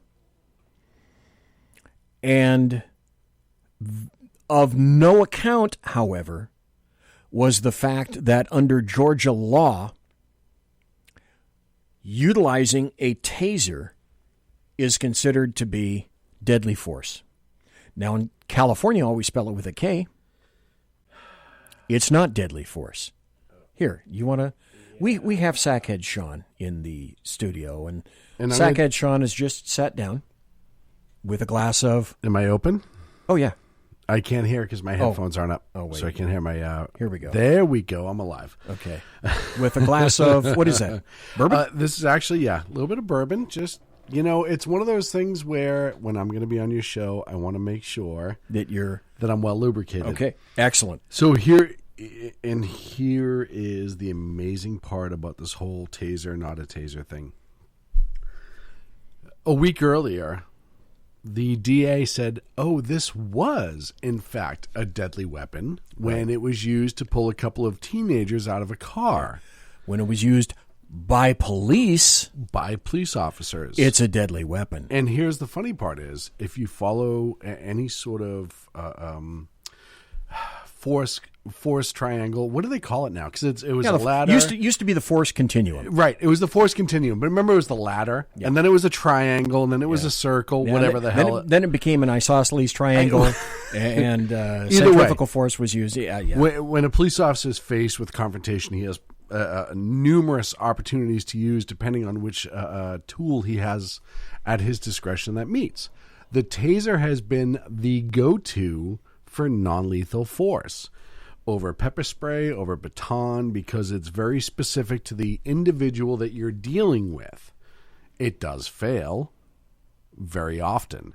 Its efficacy is far from 100%. Instead of gassing a whole group of people, or you're swinging your fun stick, and on your back, you have to worry about your backswing. You have to make sure you get a full rotation out. You have to make sure you're hitting the green zone, all that good stuff. You don't have to worry about that with the taser. Nope, there's the light, boom, nailed it. But it's become the go-to. And the same DA that prosecuted the officers in Atlanta for getting a taser to the face, which if you watch the video, it wasn't that far off from getting a taser to the face. A week earlier, with the students that the police officers who are exempt from the taser being excessive and or deadly force in Georgia law were prosecuted. Why? Because fuck the cops. Would it surprise you, by the way, this is Sackhead Sean. Yeah. Would it surprise you, Sackhead Sean and folks, to know that I happen to have an audio cut of that now? By the way, I might be Sackhead Sean maybe 1-0. Straight 1-0. Or at least Oh, okay. I'm over 0.8. Over 0.8. You're not Sackhead Sean 1.5 yet? Yeah, could be close to 1.5. Yeah, okay, not that far. Not that far. Okay, so D.A. Howard, Paul Howard, says who's under investigation, by the way. Well, yeah. Here's two factors, two very salient factors. D.A. Howard is facing a runoff for his DA seat, so there's a little bit of pressure behind that. Well, the second aspect is he's under investigation by the GBI, which is the Georgia Bureau of Investigation, for converting. Why he did not follow and wait per their norms for the GBI to finish their investigation on the shooting of Rashad at the Wendy's. Right. So what he's under investigation for, you guys are going to love this, is he allegedly converted $140,000. That's theft, not conversion. From his account, from his campaign to himself. You convert ounces to cups. You don't convert money from government into yours. Okay, unless it is either embezzlement, which happens to be a felony. God, you're being harsh. No, fuck them. You are being harsh. No, because those cops were laid out to fucking hang. Oh, well, over without a political doubt. Controversy. So I don't care. So, he is embezzling money based on the preliminary information that we have, which, by his own actions in this investigation into the shooting at Wendy's, is enough. So I am judging him by the exact same level that he judged those police officers. As you preliminary information. So because fuck him, he's a felon. As it turned out, he charged a cop on June 2nd for, quote, pointing a taser, since a taser is considered a deadly weapon. With combative, resistant individuals, not passive resistant, physically resistant. Yeah, well, yeah, in both instances. Let me see if I can get the audio. I wasn't a cop, by the way. To play. Here we go. We've concluded at the time Mr. Brooks was shot that he did not pose an immediate threat of death or serious physical injury to the officer or officers. What this photograph illustrates is the point that Officer Roth at this point was firing a taser, and this is Mr. Brooks, who was firing a taser as well, but I don't know if you can see it clearly. The prongs from the taser were actually fired above Officer Roth's head. Which he should have known in a split-second decision. Suggested in a shorthand method describe the charges against those officers. Lonnie Hood, who's charged with aggravated assault Listen to this Messiah Young for the use of the taser. The aggravated assault of Tanaya Pilgrim, also for the use of the taser, and also a simple battery for pulling Ms. Pilgrim out of the car onto the paved street. The second officer is Willie Sauls, and charged with aggravated assault of Ms. Pilgrim, and this is for pointing a taser at Mrs. Pilgrim. And as many of you all know, under Georgia law, a taser is considered as a deadly weapon. It is? Under Georgia law. This fucking asshole. So there you have it. And here's the thing. First of all, let's go back to the original Remember, incident. it's situational. Let's go back to the original incident which you just played.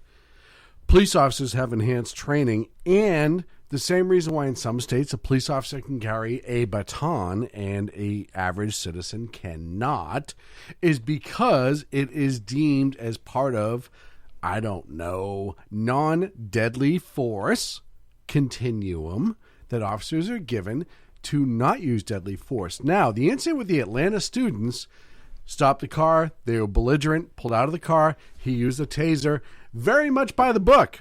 But because this fucking jackass is trying to get reelected and knows he's going to be under investigation by the GBI just a week later, prosecutes him. Why? Because people are rioting in the fucking city, and he knows to get reelected and win the runoff, he needs to be the popular person. Sure he does. His ass is on the line in two separate venues.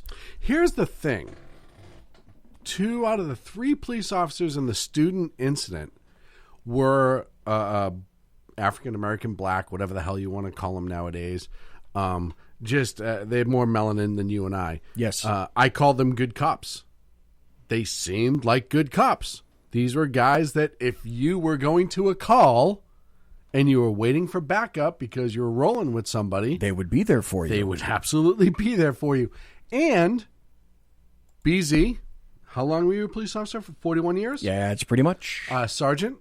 I was. Yes. Training, you did use of force investigations, all that stuff. I was in the training division for many years. And let me ask you, and don't use my experience, we'll use yours.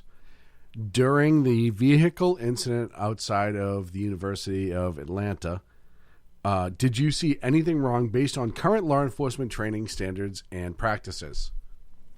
You're talking about the 2 young kids that were pulled out of the car at taser point because they were not following police commands. Okay, now that video I did not see. Okay, I will tell you from seeing it that given the situation, the looting and rioting had already happened.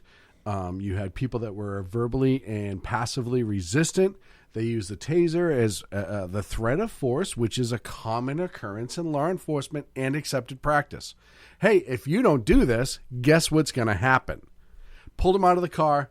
Totally, both got both. I think there was actually 3 officers total, but the 2 that they focused on by the book. By the book in the sense that you and I both know this. We've been there. By the book in a when people are rolling around sort of way. When you're fighting by the book's a little bit different than by the actual book, right? Because it has to be. So those 2 cops, and maybe third, I thought did perfect. You pull them out of the car. They were resistant. You had to threaten with the taser. Why do police officers threaten with force? The same reason why you threaten your kids. Hey, I'm going to slap you if you don't do what you're told. So flash forward a week later.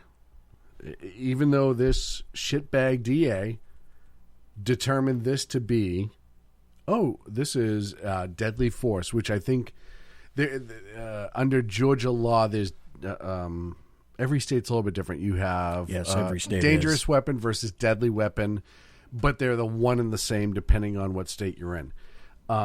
Dangerous and deadly go hand in hand in most states. He says, but you can see the prongs of the taser, which, by the way, everyone on social media was like, when he got the taser, it was already deployed. No, it wasn't. Because the DA even said, you can see the prongs go by the officer's head. Now. Well, the other thing a lot of people don't know about is, are we going to go back to the Brooks case? Yeah. Okay. Folks don't know a lot about tasers. Tasers are colored yellow so that allegedly they're not mistaken for deadly force. In the state of California, they are considered less than lethal because I taught that stuff. And I was in charge of it. Now. Yeah. So tasers, the variety and the model that they had, have 2 cartridges. When they're fired, they don't just go pew, and the 2 little darts attach.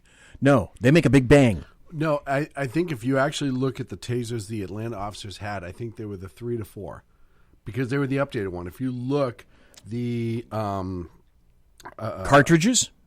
Yeah. Look at how wide they are.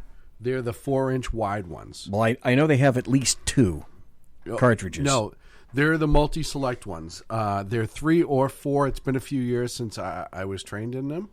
But if you look at I don't know what the nomenclature is for tasers, but they're a lot wider than the old ones. And I think it's 3 and or 4, and it's a rotation on the switch, the thumb switch, 1, 2, 3, and 4 as to which one you're going to deploy. And it's for multiple subjects, and I believe it could be 4. In any event, when they go off, they make a bang. Like a gun. Very much like a gun. So the other thing that the DA did not say, by the way, is that the second officer had already been shot by a taser. He was stunned. Mm-hmm. He was unconscious. Mm-hmm. He received a concussion and then got up and ran. Now, the first officer who followed didn't know for a fact. Now, if he was he clearly was disarmed of the taser. Was the first officer cognizant of the fact that it was specifically a taser, not a gun? No. And the reason that's important because the officers were about to handcuff that guy, Richard. Then after handcuffing, then you search. They had not yet searched him. So they don't know for a fact that he doesn't already have a handgun on his person, and that as that guy reaches back and there's a foot chase at night in a parking lot, that as he turns and aims something at that officer, and the officer hears a bang, that he can certainly clearly delineate between a taser and a handgun and a pistol of some fashion. The answer is I don't believe he could. Well, so as we talked about before the show... Even then, under Georgia law, as this asshole DA already said, it's a dangerous weapon. Well, it's deadly force. Well, the officer gets tased and goes to the ground. He's on the ground for 30 seconds, riding the lightning, so to speak. His firearm is now up for grabs. It could be easily up for grabs. His baton is up for grabs. His pepper spray and is if the guy were smart, what's the other thing that officers tend to carry on their belts? On their belts? Yeah, keys. Yeah. To what? To a car. What's in the car? Well, if you get into the car, you're either going to have a long gun or a shotgun or both. And granted, most of those have a lock. I don't want you to think that we're just throwing AR-15s and M4s and Remington 8. No, but if you've been in the back of a cop 870s? car before, well, we carried 870s. Yeah, okay. Wow, it's been a while. I know. But we don't just throw them in the back of the seat. They're actually locked But into if place. you've been into a cop car before, some people know exactly how to get to those. Right. And the information's readily available, and I won't repeat it on here because I'm not an asshole. Not necessary. But the information is out there and readily available. This is one of those times, and we talked about this before the show, actually, well before I was drinking. Yes, we did. Audio-visual exclusion. And I will, if you'll permit me, I'll explain it to you. Con su permiso. Thank you, sir. Audio-visual exclusion, anytime you're in an adrenaline dump situation. They teach this in the academy. I've taught this. I taught it at the range. There is a reason why it at EVOC. You repeat the same actions over and over and over when you're training, especially as a law enforcement officer. Because what happens when you get audio-visual exclusion, your body dumps adrenaline. You see and hear what you are focused on. This is not a choice. You can't be racistly audio-visually exclusive. This is what your body does naturally. You focus on the perceived threat. Your body dumps adrenaline. Your adrenaline hits your system. Your eyes then focus and lock on what that perceived threat is that caused that adrenaline drop, as does your hearing. It focuses on that subject. Your vision becomes narrowed, and you get auditory exclusion, and you also have like beams. You also have a little thing that's called the fight or flight reflex. Yep. Well, that was my next point. You get into fight or flight. Do I engage and can I win? Or do I need to retreat and save my life? Well, physiologically, in flight or fight mode, what the body does is it tends to send the blood to the center mass so that you can keep the heart pumping, and it moves away from the extremities. Yes. As it moves away from the extremities, it also moves away from the brain as well. And you get some occlusions in terms of thinking, and that's not just cops, that's anybody in a stressful situation. Well, and so most people don't realize they've been through it.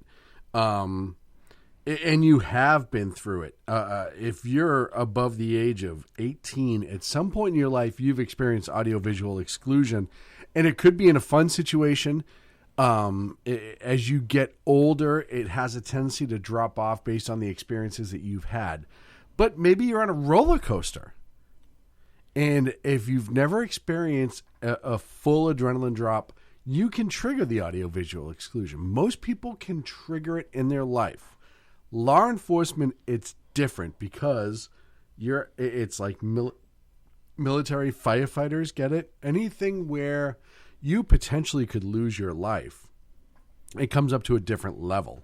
So audio visual exclusion hits, and the way your brain processes, and BZ, correct me if I'm wrong, is instead of like a normal human being where you're like, hey, that's a red car, that's a blue car, is that light on?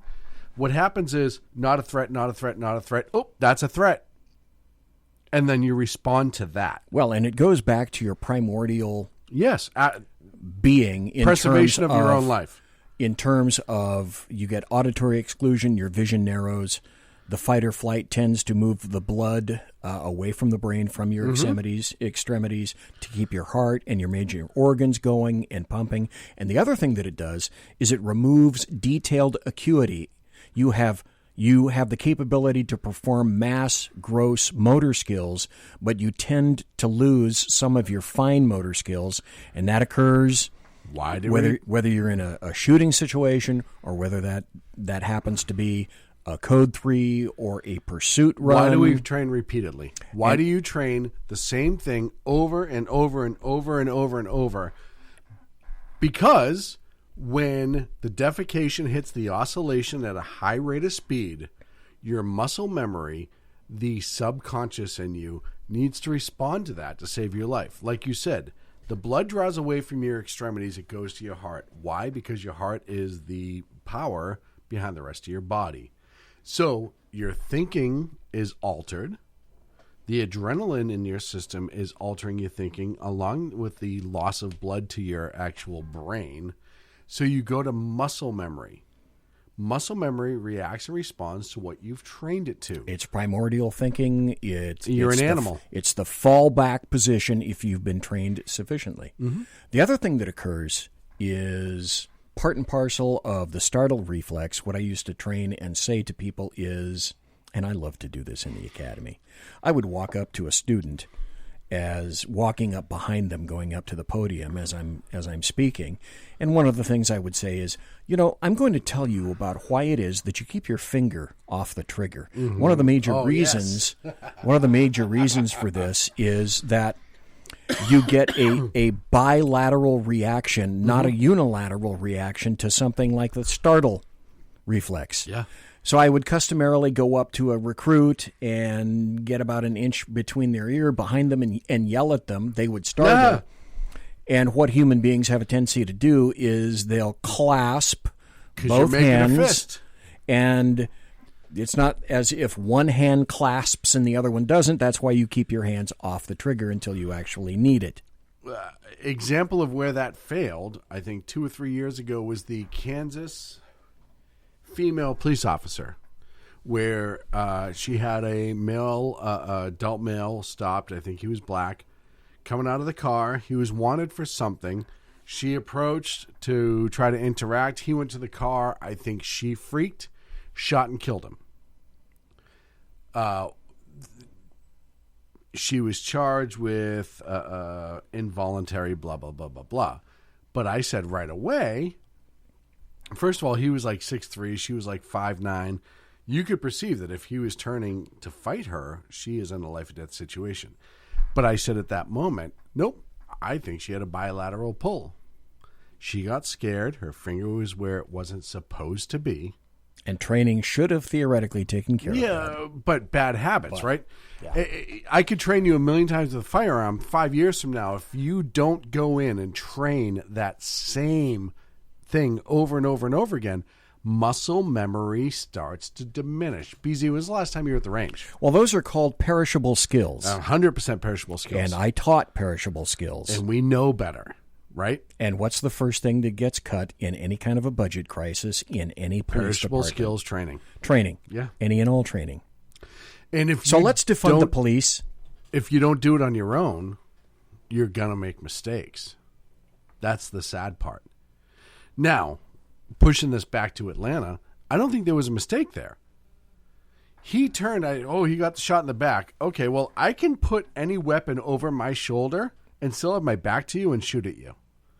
If the officer is in audio-visual exclusion, which is a legally accepted state of mind, Repeatedly. Everybody knows this. You can't train audio-visual exclusion out of a human being. It does not happen. Well, and you can't prepare for those specific things. And because in training you can come close, but you cannot replicate in training precisely what you'll encounter on the anytime streets. you're in training, you know you're safe.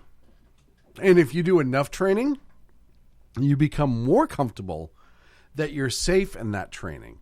That the training is not devised to hurt you. It is actually devised to make sure that you're protected. Oh, this opens so many doors. I know, but it's lawsuit 101, right? How many trainings have you given where you've had to stop short of actually great training because of the lawsuit factor? Well, and because you don't want to see your students injured because you know that. But even there, you and I have that's both, a story for another day. You and I have too? both taught. We both know that there are certain things you can teach in a safe environment that have been outlawed because of one incident. Yes. Oh, Yes. my God. Oh, the stories. But would it be beneficial to that cop on the street? Well, yes. Absolutely. Here's ground fighting. Where'd it go? Okay, Steve Butler in Facebook chat. I'm looking at this right now. He said it's called Mushem, I believe, if I'm speaking that correctly, in martial arts, where you train until you react without thinking because of muscle memory. But I want to make this final point before we go, because it's 10 o'clock and I'm going to have to wrap this up pretty soon. How come whenever I show up drunk is when you go right at 10? Well, damn it, you should on have the showed days up that I'm exactly sober, at you'll 9 go to o'clock. 10:30. Or I'll tell but you when what. I'm drunk, it's 10 no matter what. Well, let's make a plan then, okay? Okay. Kate is going to be in the saloon the first hour next Tuesday. Who? Kate I'm gonna not screw slaughter me, you. screw you. Kraszewski. Okay. She's the creator of the Facebook page, Survive, Thrive, Stay Alive. Okay. Great Facebook page. And she I'm started not on it. Facebook anymore. And so she's going to be back on Tuesday. After her, now if you want to come in and we can sit down and talk about stuff, hey, let's do it. Next Tuesday? Yeah. All right, I can get drunk for that. Hell yeah. If you have only noticed, I only broadcast anymore when I've been drinking. And I think that's a wonderful thing. God loves a cheerful giver. I am literally to the point that I'm just so angry with this country for what they've done to my brothers and sisters. We'll talk a lot about and that, I don't too. talk about that history a lot. I don't for a reason. I have a lot of reasons. And most of that reason is family, but there's a lot of reason that I still have a lot of brothers and sisters who I love that are still active. And it's one of those things that we as a nation have pushed aside all common sense and reality for this. And I was going to talk all about that tonight, and I even ran out of time for that. Leslie in chat over in SHR Media says Kate Kraszewski. So okay. I screwed up her name, Kate Kraszewski. I'm sorry, Kate. It's my fault because I'm the one that's influencing him right now. And Jack in chat in SHR. Jack in chat says, I'll get drunk and join in too. Attaboy. Before next week, hey, I have a challenge to all the BZ listeners. Before next week, I want you to listen to what's called the Dunning-Kruger effect. Do you know what that is? Dunning-Kruger effect. It is a psychological study. The Dunning-Kruger effect can be observed during talent shows, and I'm reading from the YouTube page. You can find there's a simplicity given. It's called Better Than Yesterday's the channel. Oh, here we go. I found it. Yeah. Essentially, it is why people who are moderately informed think they're so goddamn smart, and why people who are actually informed have a tendency to be dumber about a situation. And it is absolutely amazing, and I think it applies so much to what goes on in this day and age. Well, then, folks that are listening right now who already know that I'm pretty stupid, apparently I represent that, so I guess that means that I'm smarter than the average bear. I'm going to read really quick. It says, low ability people do not possess the skills needed to recognize their own incompetence or a lack of knowledge. Their poor self-awareness leads them to overestimate their own capabilities, i.e. pull down statues. However, when you become more knowledgeable about a certain topic, the confidence fails. Only when you start to reach above your average skill do you start to regain that confidence. And folks, final comment.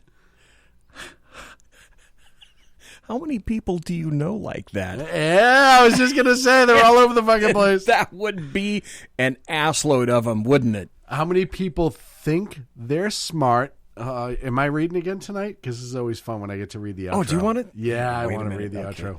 All right. We did that last time. Okay. And it worked out smashingly. Oh, it was fabulous. It's the one that has plastic coating. Folks, on this is going to be great. We're going to wrap it up. The cursor locked up on me, or else I'd show Sackhead Sean. Son of a there. bitch. I know.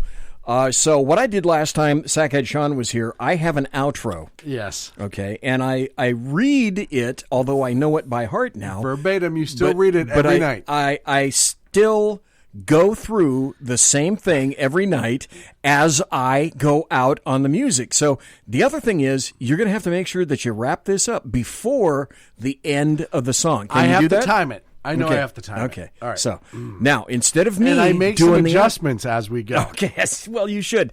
Now, we'll start the music, and Sackhead... Okay, we're gonna am start I really the music. doing your outro? Oh, hell yeah. Oh, yeah. I'm going to start the music, and Sackhead Sean is going to do the outro for the Saloon. So here we go with the outro music. Take it away. Such a great movie. I know.